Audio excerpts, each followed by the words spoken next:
Enquanto não chegam, eu queria comentar uma música que nós cantamos na igreja bastante e que me lembra o texto de hoje, né? Me lembra o assunto de hoje, toda vez que a cantamos, que é aquela Deus está presente. Eu lembro assim que a gente canta a primeira estrofe.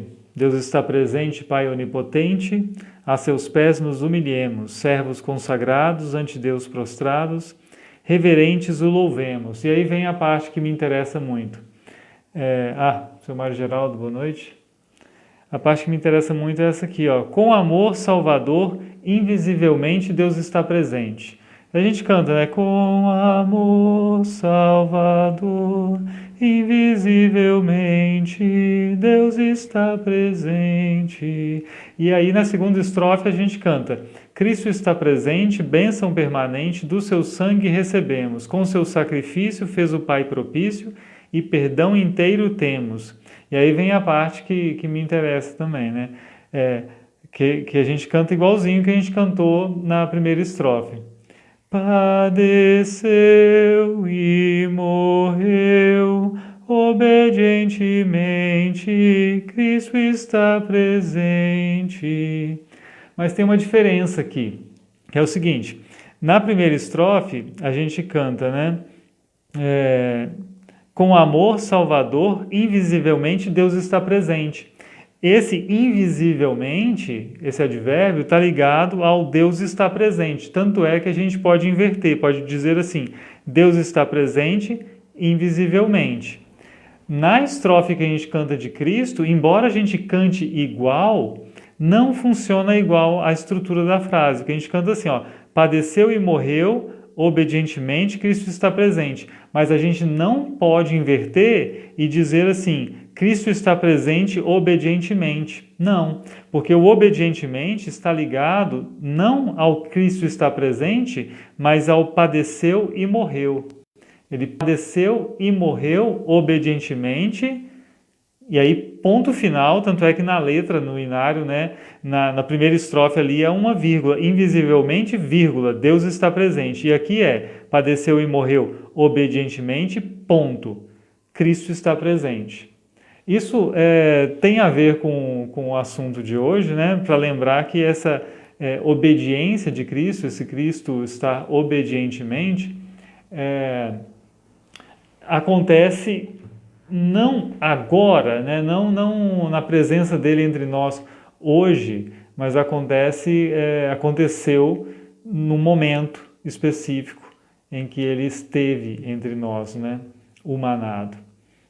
E a gente vai ler o texto de Filipenses 2, que mostra exatamente isso para a gente, né? Esse estado de Cristo entre nós. É um texto muito bonito, talvez um dos mais belos textos das cartas de Paulo, né? Não sei se tão bonito e tão conhecido quanto o 1 Coríntios 13, né? Do hino do amor lá, mas certamente é um texto marcante, o texto de Filipenses 2. Eu não coloquei só o texto do chamado hino cristológico, Carmen Christi, né? Porque eu entendo que a gente precisa ler um pouquinho antes e um pouquinho depois para aproveitar melhor isso, né? Para ter um entendimento melhor do que é o que Paulo quer desenvolver com isso, né? Mas vamos começar, então, dizendo que a Epístola aos Filipenses é uma epístola muito bonita de Paulo, que trata de nenhum problema tão claro assim, né? Não tem um grande problema na comunidade lá de Filipos para ser resolvido. E Paulo fala de coisas como convivência e como perseverança em Cristo e alegria, né? Ela é chamada a Carta da Alegria, porque é na carta em que Paulo fala de alegria mais vezes e, inclusive, o famoso trecho do alegrai-vos no Senhor, outra vez digo alegrai-vos no Senhor, né? É aqui que nós temos isso. E é realmente muito, muito bonita a carta de ler e enriquecedora. Agora, o que nós vamos trabalhar hoje aqui exatamente, né? Capítulo 2, de 1 até, eu imagino que eu coloquei até o versículo 13. Não, eu pus até um pouco mais, né? Pus até, até o 13. Isso. Então vamos lá. Eu vou começar já lendo o que vem antes do canto, né? Do hino cristológico, para a gente ir entendendo de que se trata, né? Diz assim: portanto, se existe alguma exortação em Cristo, alguma consolação de amor, alguma comunhão do Espírito, se há profundo afeto e sentimento de compaixão, por enquanto ele está só nesse se, né? No texto da tradução acabou que ficou assim, se existe alguma exortação em Cristo, e aí o tradutor não quis ficar repetindo se, ele só colocou alguma consolação de amor, alguma comunhão.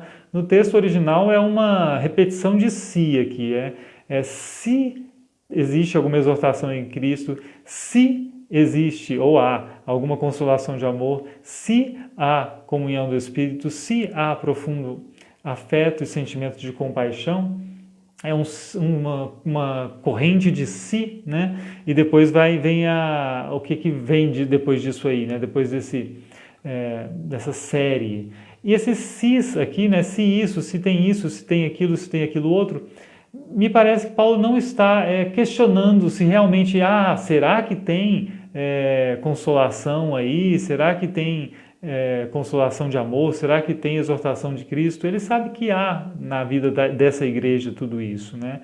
É um si dizendo assim, olha, há isso por aí. Agora, é quase como uma questão lógica. Já que há tudo isso, agora vamos para o outro passo aqui que também é importante.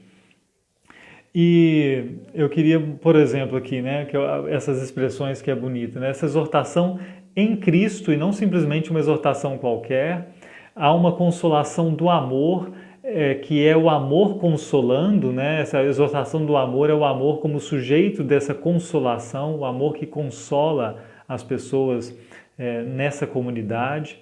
Se há uma comunhão do Espírito, aqui você pode escolher, né, o texto da tradução escolheu entender que é o Espírito Santo e não o Espírito de qualquer das pessoas em si. Pelo texto original as duas opções são possíveis, mas vamos com eles, né? A comunhão do Espírito, né? Essa comunhão do Espírito que está em todos nós e que nos faz também participar de uma mesma comunhão. E se há, aqui está como profundo afeto e sentimento de compaixão, né? O profundo afeto é o mesmo termo que se usa em grego para entranhas. Entranhas que na tradução a gente vai acabar traduzindo como coração também, né? Porque no português e no nosso ocidente a gente entende que a gente sente as coisas, inclusive compaixão, com o coração. Na mentalidade grega você está falando de entranhas mesmo, né? E na mentalidade hebraica também. São essas entranhas que sentem, que têm misericórdia pelas pessoas. Essas duas palavras aparecem juntas outras vezes, né? Entranhas, que foi traduzido aqui como profundo afeto, e o outro termo traduzido como sentimento de compaixão, aparecem, por exemplo, em Colossenses 3,12, e aí aparecem juntinhas, né? Seriam entranhas de compaixão, ou seja, entranhas cheias de compaixão. Está falando de alguma coisa que se move dentro da gente, né? E que é muito forte na gente, e é uma marca da igreja, viver isso, né? Viver essa experiência interior também. Mas tudo bem, e aí parece-me que ele está dizendo assim, olha, já que vocês têm tudo isso, se vocês estão embrenhados nessa realidade de Cristo, né? Que Cristo instaura na igreja, agora vamos lá, vamos dar um passo a mais, pessoal, vamos lembrar de outra coisa. E aí Paulo continua, né? Então completem a minha alegria tendo o mesmo modo de pensar, tendo o mesmo amor e sendo unidos de alma e de mente, né? Então olha, é tudo muito bonito ali. Agora vamos um pouquinho além disso e ter uma consequência a mais, né? Esse ter o mesmo modo de pensar é um termo também muito de difícil tradução, porque se vocês pesquisarem e olharem traduções diferentes da Bíblia, geralmente os tradutores vão optar por ou modo de pensar ou modo de sentir, ou ter o mesmo pensamento ou ter o mesmo sentimento. As duas opções de tradução estão corretas, mas são insuficientes, porque o termo grego aí usado, ele traz as duas coisas ao mesmo tempo. É tanto a ideia de pensamento, quanto a ideia de sentimento, quanto a ideia de emoção. Na verdade, toda a nossa ideia de interioridade, né? Não é só intelectual, nem é só emotivo, é tudo junto. Então algumas pessoas tentam traduzir isso como assim, ter a mesma configuração mental, né? A mesma estrutura interior. Alguém tentou assim ter um hábito de pensamento que se expressa em ações. É uma tentativa de mostrar em português tudo que nós temos numa palavrinha aqui, né? Eu pensei, por exemplo, desenvolver a mesma disposição interior, pensando nessa disposição interior que envolve tanto o nosso cérebro, né, tanto nossa mente racional, quanto nossas emoções e nossa disposição de agir, né?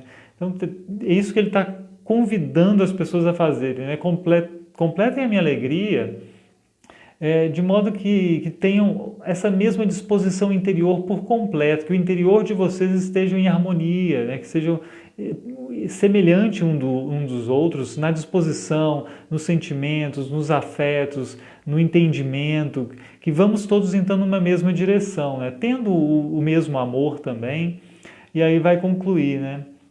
Com almas em concordância, né? Tendo essa mesmíssima, ele repete o verbo lá de novo, tendo essa mesmíssima disposição interior com respeito à realidade, né? Essa unidade que ele está clamando aqui, né? Aí ele vai lá no versículo 3 do capítulo 2, que vai expressar um pouquinho como é que isso vai acontecer na vida, né? Qual é o resultado disso, né? De ter essa disposição interior semelhante e não cada um por si. Aí ele diz assim: não façam nada por interesse pessoal ou vaidade, mas por humildade, cada um considerando os outros superiores a si mesmo, que é o contrário do que geralmente se faz, né? Num mundo que não dá ouvidos a Cristo, a ideia é que a vaidade tenha lugar, é que o meu interesse pessoal vá reger as minhas decisões e as minhas atitudes, e que eu me considere, se não superior aos outros, pelo menos o mais importante, né? Eu preciso saciar as minhas vontades em primeiro lugar, e as dos outros ficam se for possível, né?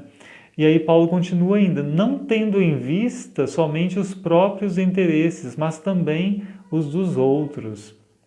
Isso é outra coisa, né? Num mundo em que a gente pensa assim, não, busca para si e para sua família restrita primeiro, não perca tempo olhando para os lados, porque vão dizer assim, né? Isso é coisa de trouxa, talvez, é coisa de gente que não está interessada em vencer na vida, já que o vencer na vida para muita gente é acumular para si mesmo o máximo possível, né? E ter um êxito, seja profissional, seja financeiro, para si mesmo ao máximo, né? Fazer isso ao máximo, e não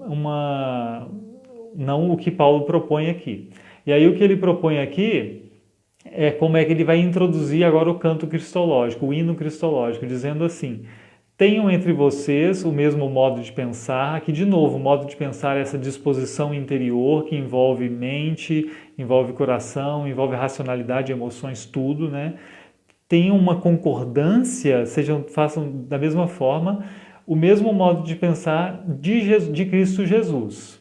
E aí entra em cena o contraponto, né? Se no nosso mundo corriqueiro, que fecha os ouvidos para Cristo, as coisas funcionam no individualismo, na busca do seu a todo custo, em primeiro lugar o que é para mim, e aí a hora vem Cristo. E agora? Quando Cristo entra em cena, e aí a gente vai ter em Cristo uma situação e uma disposição completamente diferente, de tal forma que Cristo se bem conhecido, né, se bem considerado, ele é completamente estranho ao mundo, né, completamente estranho ao sistema que o mundo propõe. Esse hino que vai começar agora no versículo 6, ele tem uma estrutura muito interessante que a gente chama de estrutura quiástica, porque ele faz assim, ele começa com um assunto, o assunto A, vou dizer, por exemplo, assunto A. E aí ele vem com outro desenvolvimento do assunto, ele põe a letra B. Vamos, pensa que é o A, B, e aí volta B, A, B, B, A. Seria assim, no A ele está falando de Cristo estava na sua glória, no B, Cristo vai falar de Cristo se esvaziando, aí no outro B ele está falando de Cristo da mudança de novo, né? Ele desce e agora sobe a exaltação, e volta para o A de novo, Cristo está em sua glória novamente, né? Agora em outra situação. Mas é isso, esse movimento, né? De descida e de subida. Por isso que pode-se fazer um V também, para imaginar isso melhor. E aqui vamos lá, para começar o hino, né? Há uma discussão ainda se isso é realmente um hino, se Paulo pegou esse hino que já existia, que fosse cantado nas igrejas, e ele pensou assim, vou aproveitá-lo nessa carta, né, para ensinar alguma coisa, ou se Paulo compôs esse hino, esse texto aqui para a sua carta mesmo. É uma discussão que persiste, mas não faz muita diferença. Se fosse um hino cantado na igreja, de qualquer forma, Paulo se apropriou dele e ele serve para nos ensinar algo, ele é escritura também, né? Se Paulo compôs, a única coisa que nós vamos fazer é dizer assim, que bonito, Paulo. Mas o ensino está aí, seja Paulo o responsável pela composição ou não. E diz assim, né? Ele está falando de Jesus Cristo, o qual, mesmo existindo na forma de Deus, não considerou o ser igual a Deus algo que deveria ser retido a todo custo. Não considerou o ser igual a Deus como um despojo, né? Algo que ele conquistou e que vai ficar agarrado a isso de todas as formas. Cristo não fez isso, mesmo ele existindo em forma de Deus, subsistindo em forma de Deus. Pelo contrário, ele se esvaziou, assumindo a forma de servo, tornando-se semelhante aos seres humanos e reconhecido em figura humana. E aqui está esse movimento, né? De dizer assim, olha, ele e já era, muito antes disso, em forma de Deus. Mas ele não quis ficar com isso como se fosse uma conquista dele para ficar a todo custo.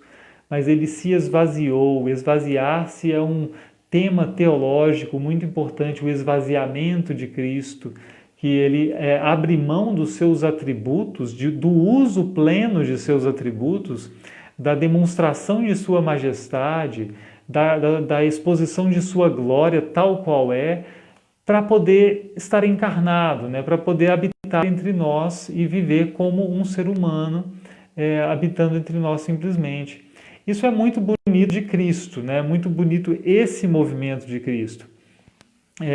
E isso, há uma discussão teológica a respeito disso, isso aparece lá na nossa Declaração Sólida da Fórmula de Concórdia, no livro 8, em que trata justamente disso, né? Que Cristo abriu mão desse seu poder, da demonstração do seu poder, e se humanou. Depois, no movimento que a gente vai ver daqui a pouco, quando Cristo é glorificado, ele volta a deter toda a sua glória, né? Ele volta a fazer uso do seu poder, ele já não precisa mais estar nesse momento de, vou dizer assim, de autorrestrição, mas ele não deixa de estar de humanado, ele não deixa de ser humano, né? É isso que eu queria dizer.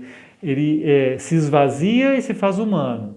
Depois ele não está mais no esvaziamento, mas ele continua humano, ou seja, né, Cristo hoje, tal qual ele está, ele continua com seu corpo humano, né, mesmo tendo ressuscitado, subido aos céus. o que é algo muito bonito, né? Quer dizer que o que ele fez por nós permanece nele ainda, né? A marca do que ele fez por nós permanece nele. Ele quis isso para fazer, operar a nossa salvação. Isso é das coisas mais lindas que existem. Agora, né, depois, vou ler mais um pouquinho.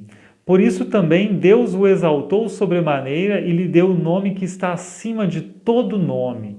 E aí você vê, né, o movimento que era de esvaziamento e humilhação, né, de aceitar, assumir não só a forma humana, né, mas a forma de servo, né? Assumindo a forma de servo, servo aqui que nos lembra certamente de Isaías 53, né, o canto do servo sofredor lá de Isaías, que fala de Cristo, né, que não só assume a forma humana, mas vai ser maltratado, vai ser rejeitado, vai ser humilhado, porque assume essa forma de servo que sofre calado, né, que não reage. E realmente a gente lembra dos evangelhos, né, Cristo, na sua paixão, ele não reage com todo o poder que ele tem disponível. Ele diz, olha, eu poderia acionar aqui uma legião de anjos e derrubar tudo, né? E não ser crucificado. Ele está dizendo basicamente isso. Mas ele abre mão desse seu poder, porque o momento é para isso, né? O lugar de servo que ele ocupa ali, que ele quis ocupar em favor de nós, a partir do seu esvaziamento e da humanação, é isso, né? É isso. Agora tem uma coisa muito interessante aqui, que eu acho que compensa. A gente está falando de Cristo se esvaziar e depois Cristo ser exaltado por Deus, né? Primeiro ele desce, ele é Deus, mas ele assume uma forma humana, abre mão do exercício do seu poder, e depois Deus o exalta e dá a ele o nome sobre todo nome. Eu faço questão de ler mesmo, apesar de ser algo que a gente sempre lembra, dois versículos lá de Gênesis, do capítulo 3 de Gênesis, e vocês vão se lembrar do que eu estou falando, que é do nosso colega, o Adão, né? Adão e Eva, podemos dizer. 3, 4 e 5. Gênesis 3, 4 e 5. O que nós encontramos lá, né? Diz assim... A mulher respondeu, né? Do fruto das árvores do jardim podemos comer, mas do fruto da árvore que está no meio do jardim, Deus disse, vocês não devem comer dele nem tocar nele, para que não venham a morrer. Então a serpente disse à mulher, é certo que vocês não morrerão, porque Deus sabe que no dia em que dele comerem, os olhos de vocês se abrirão e como Deus vocês serão conhecedores do bem e do mal. Lembrem isso aqui, né? Adão e Eva erram também na desobediência deles, porque eles têm essa palavra da serpente enganosa, dizendo que eles vão se tornar como semelhantes a Deus, eles que são meramente humanos. E veja o movimento, né? Eles estão aqui embaixo como meramente humanos, eles desejam subir, né? Desejam ser como Deus, e por isso eles caem na tentação da serpente. E nisso querendo fazer, né, esse movimento de baixo para cima, o que vai acontecer? Eles vão cair muito mais, né? Eles vão ser derrubados, porque aí eles vão ser expulsos do paraíso e a morte entra no mundo. Então, essa vontade humana que nós temos de ocupar o lugar de Deus, que aconteceu com Adão e Eva e pode repetir e voltar a acontecer com a gente, não é raro isso, né? Ela derruba, em vez de ajudar o ser humano a se aproximar de Deus. Cristo faz o movimento contrário, né? Ele é Deus, resolve vir ser humano, e aí sim ele vai ser exaltado. É lógico, esse movimento de Cristo, então, ele é oposto ao movimento de Adão e Eva, de alguma forma, e também pode haver aqui uma crítica ao movimento de humanos históricos, por exemplo, os imperadores e outros governantes, mas eu estou lembrando dos imperadores romanos, né? Alguns deles que quiseram ser divinizados, né? Ser cultuados como deuses. Casos muito emblemáticos, né? Desde o culto a César Augusto mesmo, mas também Calígula, né? Que fez todo um esforço para ser visto como divindade. E aí Paulo está dizendo, olha, tem uns aí que são meros humanos e querem conquistar a posição de divindade. Isso não vai dar em nada, né? Porque, na verdade, o Deus verdadeiro, ele fez o contrário. Ele, sendo Deus, não procurou virar Deus, ser considerado Deus. Não, ele era Deus já. Ele desceu, ele se humanou, né? Então, na verdade, o verdadeiro Deus não é um homem que quer se passar por Deus. O verdadeiro Deus, para nós vermos aqui, né, no século I e no século XXI, é o Deus verdadeiro que se faz humano para estar entre nós. É bem o contrário. E aí, lá no versículo que eu li, o último foi o 9, né? Por isso Deus o exaltou sobremaneira e lhe deu o nome que está acima de todo nome. Continuando 10 e 11, para que ao nome de Jesus se dobre todo o joelho, nos céus, na terra e debaixo da terra, e toda língua confesse que Jesus Cristo é o Senhor, para a glória de Deus Pai. Isso também é esse ponto alto, né? De Jesus agora vai chegar um dia em que não simplesmente os crentes vão confessar essa verdade, mas essa verdade vai ter que ser reconhecida em toda a criação, quer queiram ou não, né? E essa é a glória de Jesus, né? Agora não está mais esvaziado, agora é Jesus em sua glória, né? Como nós dizemos no credo apostólico, que ele há de vir a julgar os vivos e os mortos, né? Ele não chega ali de novo, ele não vem de novo numa manjedoura, né? Isso é preciso lembrar. Ele veio uma vez só numa manjedoura e agora não mais, né? A gente lembra disso no Natal, mas ele não vem mais numa manjedoura e não vai ser assim que ele vai voltar também. E aí, é isso que ele diz. Assim termina o hino, né? Começou com Cristo nesse movimento de descida e agora termina na exaltação. E aí Paulo termina assim, um trechinho que eu quero ler aqui, né?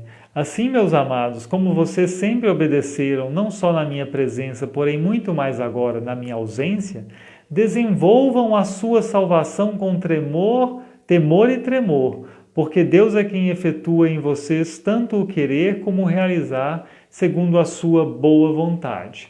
E aqui eu queria conversar o seguinte.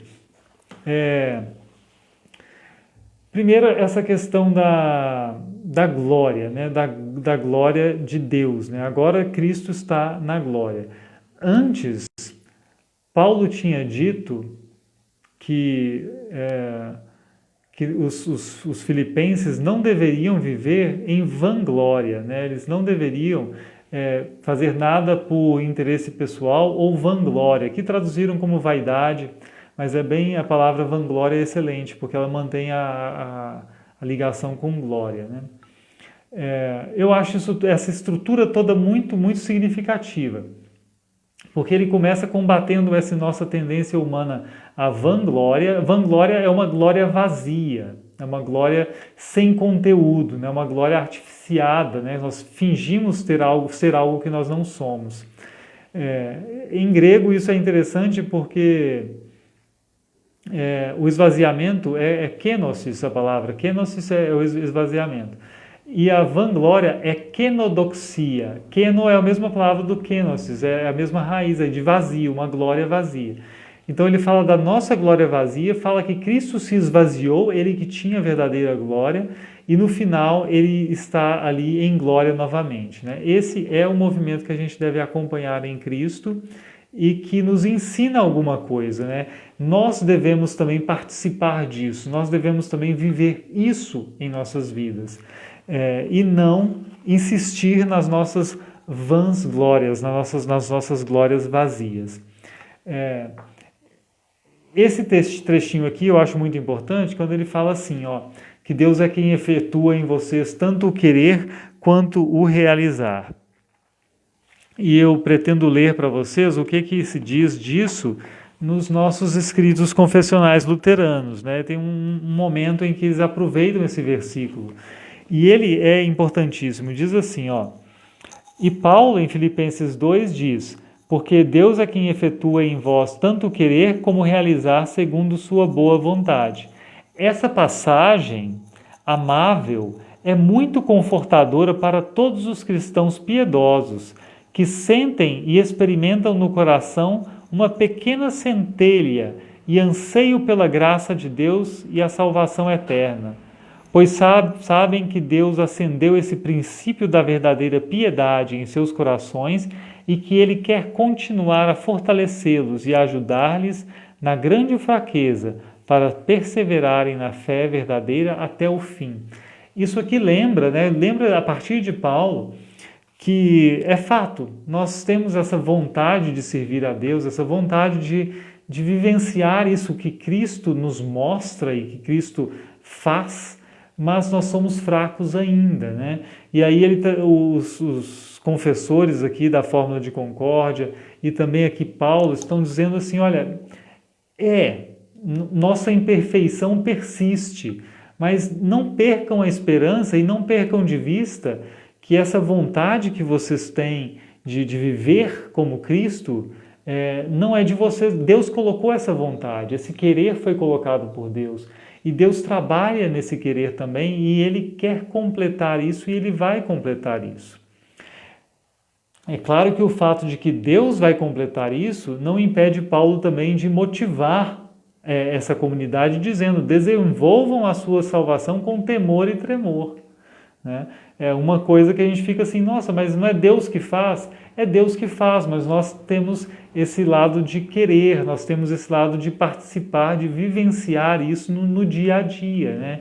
Vivenciar o que Deus opera em nós no dia a dia e querer isso, obviamente.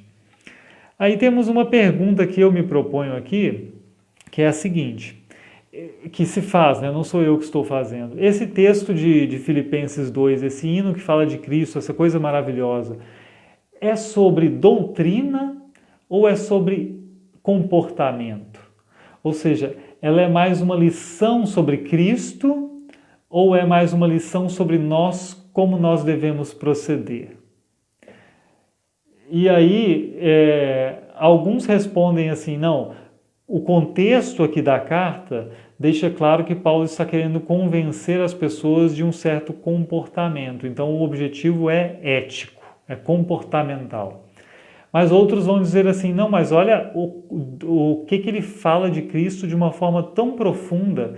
Isso aqui é para ser, então, um ensino teológico muito denso, muito forte, né? É o ensino, é o alimento sólido na linguagem de Paulo. E a resposta, eu entendo com outros teólogos também, é que não é nem para um lado nem para o outro. Na verdade, isso aqui é tanto sobre Cristo quanto sobre comportamento. Por quê? Porque o nosso comportamento para parecermos com Cristo nunca é só sobre nosso comportamento, nunca é uma lista de regras de como proceder, nunca é um curso. Aprenda a viver como Cristo viveu, né? E a gente faz a matrícula e tem lições e lições com pontuais, assim, né? Bom, faça assim, se você estiver na padaria e te derem o troco errado, tome esse comportamento, e a gente faria um curso detalhado. Não existe isso, isso nunca funcionaria. E o que nós vamos entender então? Vamos entender que para a gente parecer com Cristo, só tem um jeito, é estar unido a Cristo. E é disso que Paulo está falando aqui, né? Cristo fez assim, vocês vão estar unidos entre vocês e com Cristo, porque aí vocês podem viver assim também. Aí vocês podem caminhar nessa direção. Não tem outra forma. Eu lembro de um teólogo de quem eu gosto muito, que é o Bonhoeffer, né? Eu já mencionei ele no estudo aqui há pouco tempo. No livro dele sobre ética, no livro chamado Ética, ele discute justamente o que é formação, né? Como é que a gente forma o caráter de Cristo, como é que se forma, que formação a gente tem. Ele vai dizer exatamente isso. Não é com método, não existe um método. Na verdade, formação para o cristão, sabe o que é? É Cristo ser formado em nós, pela ação do próprio Cristo. Cristo ser formado na sua igreja, ou seja, nós somos a igreja, né? Nós somos o corpo de Cristo. E Cristo quer que a sua forma, o seu modo de ser, o seu modo de se colocar no mundo, seja uma realidade em nós, na igreja, né? E aí a igreja de Cristo, é aí que nós temos que pensar, né? Eu coloquei o título disso aqui, desse estudo, como uma vida cristã raiz, né? Daquela brincadeira que se fazia no Facebook de vida de uma coisa raiz e uma coisa Nutella, e aí chegamos num ponto importante, né? Vida cristã tem muitas interpretações, e tem gente que vai pensar que vida cristã é a vitória, né? Ser vitorioso e poder dizer assim, músicas que vão dizer: na minha vitória tem sabor de mel e você vai ficar me observando, né? Aqueles que debocharam de mim agora vão roer as unhas vendo a minha vitória. Esse triunfalismo, né, de vencedor a todo custo nesta vida, nesta terra. Tem gente que pensa que isso é vida cristã. Tem gente que pensa que vida cristã é entrar para o mosteiro ainda, né? Se isolar do mundo e ter um desempenho religioso, ritualístico, esmerado e perfeito. Será que isso é vida cristã? Vida cristã é construir capelas, e você pode imaginar um tanto de concepções que as pessoas têm do que é a vida cristã, né? Ser importante numa instituição eclesiástica, né? Você tem uma denominação e agora eu sou importante nela, eu participo de convenções e tenho títulos e tenho não sei o quê. Isso é vida cristã? Na verdade, vida cristã, e o Bonhoeffer nos ajuda a entender, a forma de Cristo existir em nós, neste mundo. E qual que é a forma de Cristo? A forma daquele que está disposto a ser servo, né? Então, Cristo e vida cristã, então, é isso, né? É Cristo vivendo em nós de tal forma que nós nos dispomos ao serviço a Deus e ao próximo, né? Isso é vida cristã. Eu vou ler só um trechinho, porque Bonhoeffer merece ser lido. Isso não se realiza através do esforço de tornar-se parecido com Jesus, como estamos acostumados a interpretar, mas pelo fato da forma de Cristo agir sobre nós por força própria, a ponto de moldar a nossa forma de acordo com a dele. Cristo permanece o único formador. Não são os cristãos que moldam o mundo conforme suas ideias, mas é Cristo que molda os seres humanos para a conformação com ele. Isso é fantástico, né? Muda a nossa perspectiva, muda a nossa ideia de igreja que tem que mudar o mundo, impor suas regras para o mundo, e nós de repente descobrimos que nós é que temos que estar e ser uma oficina em que Jesus Cristo trabalha e molda a si mesmo em nós, né? E aí a igreja deixa de ser aqueles que querem triunfar sobre o mundo, mas se torna aqueles que querem lavar os pés, que querem servir, que querem mostrar o amor de Cristo que ainda está presente no mundo, a graça de Deus que ainda está disponível, até porque os dias vão passando e vai chegar o tempo em que vai ser diferente, né? Em que vai haver um ponto final.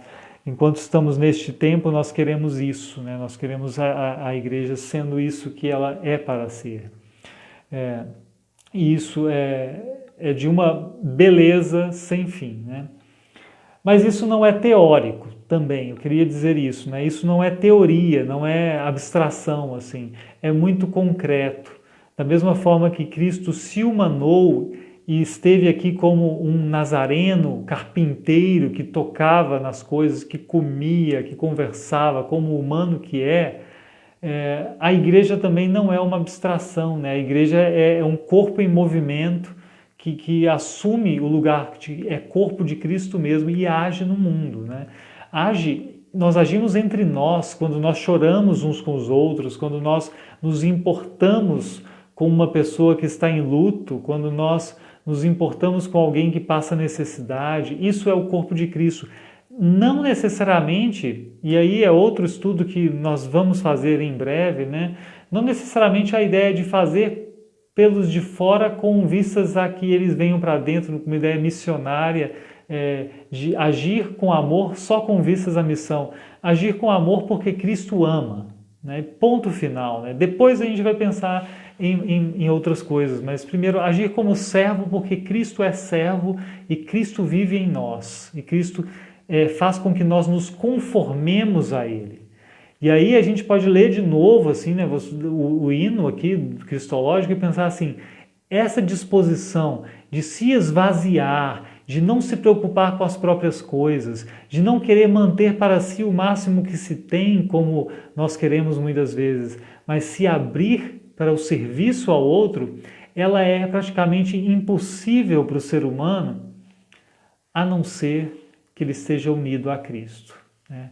E Cristo diz, né, sem mim nada podeis fazer, e é bem verdade, mas unido a Cristo, com essa união, a pessoa passa a viver uma nova, com um coração mudado, com uma nova maneira de ver o mundo e de atuar no mundo. Agora, eu queria só mais uma paciência de vocês para ler mais um trechinho aqui, que é o seguinte, como eu dizia, há uma implicação muito prática nisso e a gente vê isso em Paulo, né? Na própria Epístola aos Filipenses, pouco depois, aqui Paulo falava de Cristo, né? De como Cristo fez, o que Cristo se dispôs a fazer, e ele nos convida, né? Nós vamos fazer igual, nós vamos ter essa estrutura mental e de coração, essa estrutura de nossa interioridade conformada com Cristo, e nós vamos nos movimentar como Cristo também. Lembrando sempre, né, da expressão bonita de Lutero, né? Nós somos pequenos cristos no mundo. Mas eu quero ler Filipenses 3, de 7 a 11, porque aqui em Filipenses 3, de 7 a 11, o Paulo fala de si mesmo, e não é com orgulho e jactância, né? Agora eu vou falar de mim, mas eu entendo assim, olha, ele falou de Cristo, agora ele está mostrando aqui isso aqui no mundo, e como pastor que ele tem a ousadia aqui de dizer, olhem para mim, né? Eu não estou falando de algo para vocês e me ausentando, né? Não estou colocando uma tarefa para ovelhas e fugindo do pasto, né? Eu estou junto com vocês. Olha o que Paulo diz dele mesmo, né? Ele fala de várias... Vou ler um pouquinho antes, que ele vai lembrar, né, de coisas que ele tinha, que ele podia querer ficar apegado a isso. Como Cristo podia querer ficar apegado na glória e não se esvaziar. Paulo fala assim, olha, é verdade que eu também poderia confiar na carne. Se alguém pensa que pode confiar na carne, eu mais ainda. Fui circuncidado no 8º dia, sou da linhagem de Israel, da tribo de Benjamim, hebreu de hebreus. Quanto à lei, eu era fariseu. Quanto ao zelo, perseguidor da igreja. Quanto à justiça que há na lei, irrepreensível. E aí ele vai. Mas o que para mim era lucro, isto considerei perda por causa de Cristo. E aí veja, Cristo está aqui, não por causa de ideias, não por causa de opiniões, mas por causa de Cristo. Eu não quis ficar com isso e quis deixar isso como perda.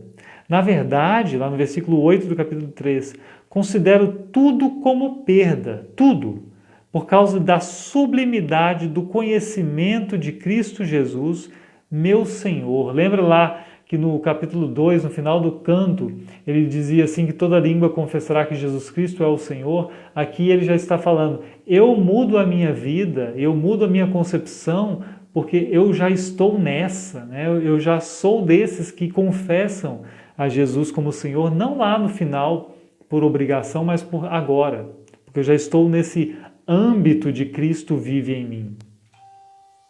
E aí,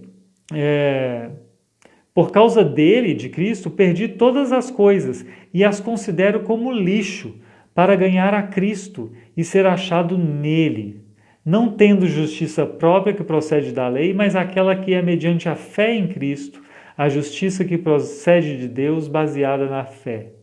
O que eu quero é conhecer Cristo e o poder da sua ressurreição. Vamos nos aproximando da Páscoa, é sempre bom ler isso, né? O que eu quero é conhecer Cristo e o poder da sua ressurreição. Tomar parte nos seus sofrimentos e me tornar como ele na sua morte. Isso aqui a gente não quer geralmente lembrar, né? A gente quer sempre só dar o pulo para a ressurreição, mas Paulo está como que dizendo aqui, nesta vida aqui, eu não tenho medo nenhum de participar dos sofrimentos de Cristo, de viver esse sofrimento, de me entregar para o serviço.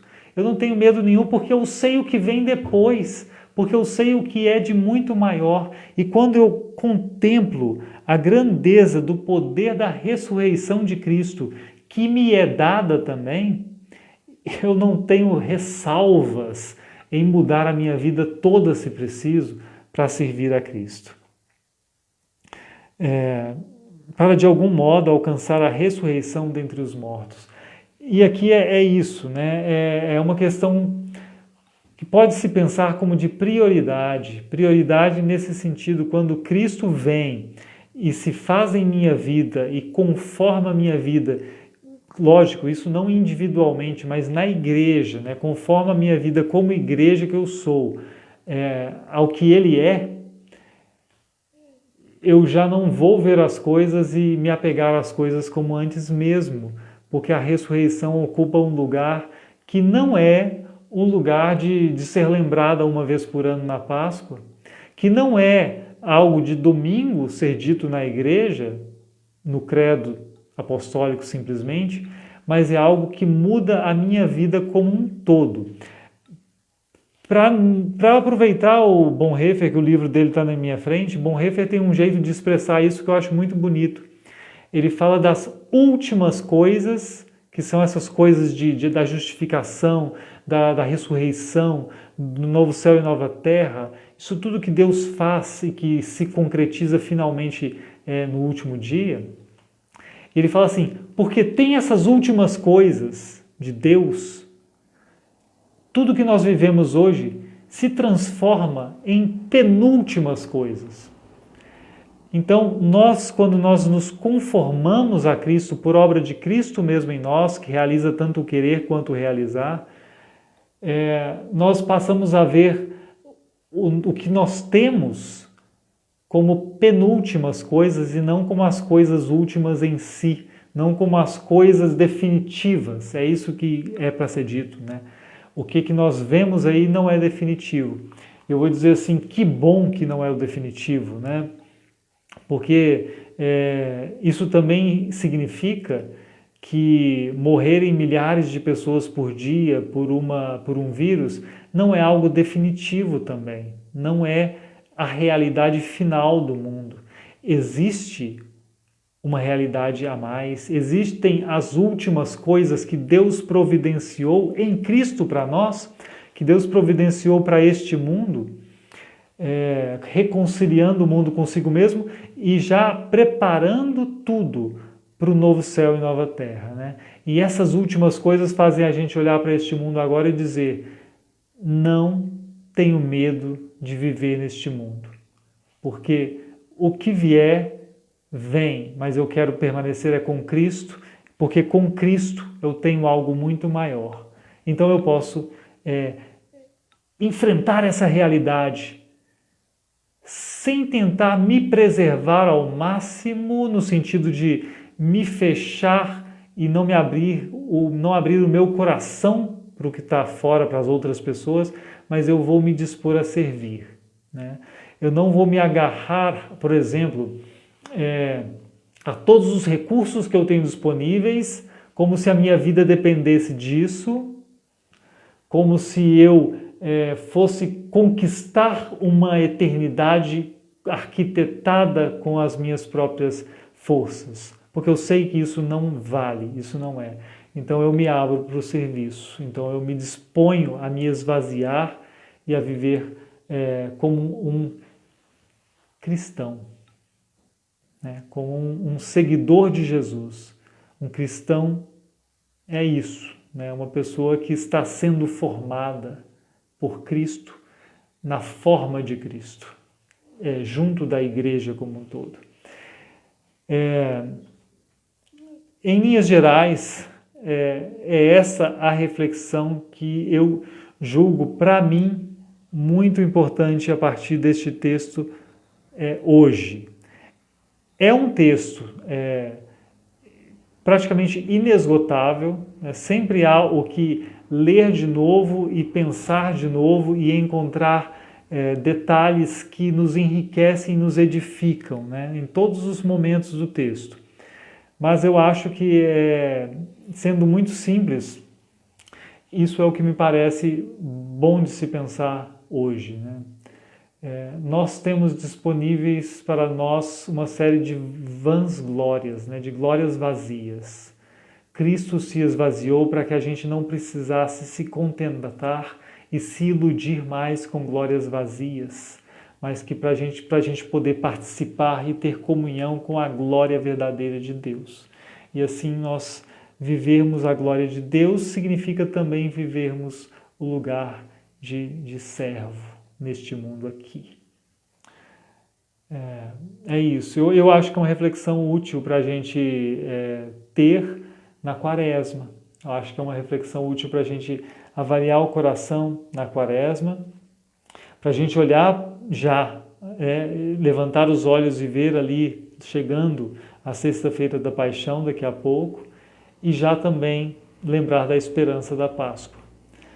Porque a Páscoa, né, o que a gente lembra na Páscoa, a ressurreição, é que faz a gente suportar o momento da paixão também, né? Paixão é sofrimento, é o que vem de fora e nos afeta. A gente só vive isso devidamente com a perspectiva da ressurreição.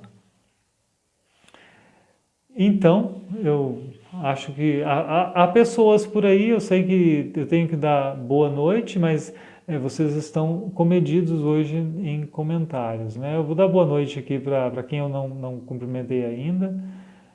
O Mário Geraldo, não tenho certeza se eu tinha cumprimentado, a Conceição Teixeira e a Carmen Krieger eu já tinha cumprimentado, mas também a Gianete Portela, né? Uma ótima noite para vocês que disseram aqui algo. E eu queria perguntar, né, se nesse texto há algo que, se vocês quiserem comentar, né, se vocês tiverem algo a perguntar ou a acrescentar, podem ficar muito à vontade. Enquanto não aparece nada, eu digo que eu queria também que a gente tivesse agora um momento de oração, né?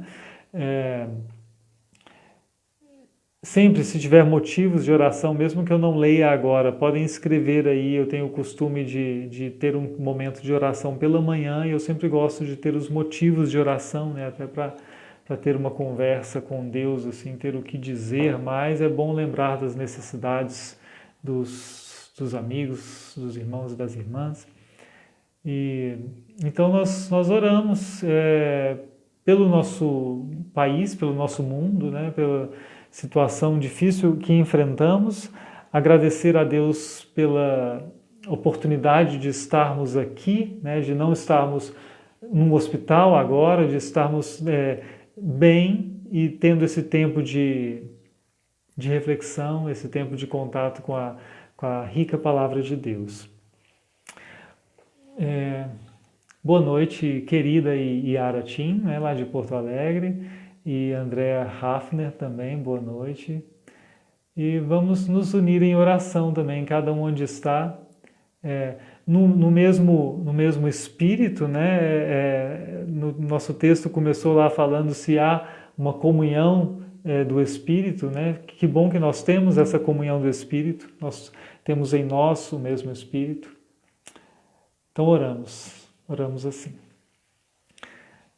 Amado Pai Celestial, querido Deus, nós te agradecemos, sobretudo, por Cristo ter se disposto a tudo isso em favor de nós, por ter se esvaziado, por ter se humanado, assumido a forma de servo que sofre calado, mas também te agradecemos pela ressurreição de Cristo, te agradecemos por sabermos hoje que Cristo está à direita, à tua direita, à destra do Pai, com poder e glória, saber que Ele reina e que Ele está ainda em nosso favor, falando contigo.